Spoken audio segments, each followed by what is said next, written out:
জীৱিত কালত জুবিনৰ অনুৰাগীসকল বেলেগ আছিল। তেওঁৰ পৰলোক প্ৰাপ্তিৰ পিছত এনেকুৱা এচাম জুবিন অনুৰাগীৰ সৃষ্টি হৈছে যিসকলে জীৱনকালত জুবিন গাৰ্গক পদে পদে সমালোচনা কৰিছে।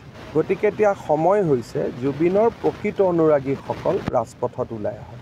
কাৰণ যিসকল জুবিনৰ অনুৰাগী নামত ওলাই আছে তেওঁলোকে ৰাজীৱ শদিয়াৰ মৃত্যুৰ পিছত জুবিনক কেনেকুৱা বাক্যবান ব্যৱহাৰ কৰিছিল আপোনালোকে এবাৰ চাব। ভূপেন হাজৰিকাৰ মৃত্যুৰ পিছত জুবিনক কেনেকৈ সমালোচনা কৰিছিল তাক আপোনালোকে চাব। যোৱা এমাহ ধৰি জুবিনক জীৱনকালত ভাল পোৱাসকল পিছ পৰি থাকিল। যোৱা এমাহ ধৰি জুবিনক মৃত্যুৰ পিছত ভাল পোৱাসকল ওলাই আহিল। সেইকাৰণে বিজেপিৰ প্ৰচেষ্টা যাতে জুবিনৰ প্ৰকৃত অনুৰাগীসকলক আমি ৰাজপথত উলিয়াই আনিব পাৰোঁ, ন্যায়পালিকাৰ ওচৰত আমি যাতে এটা নিবেদন কৰিব পাৰোঁ যে সোনকালে ন্যায় দিয়ক।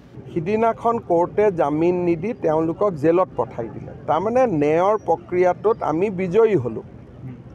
আমি বিজয়ী হোৱা কথাটো নকৈ আপোনালোকে পৰাজিত হোৱা ধৰণৰ কথাটো কৈ দিলে।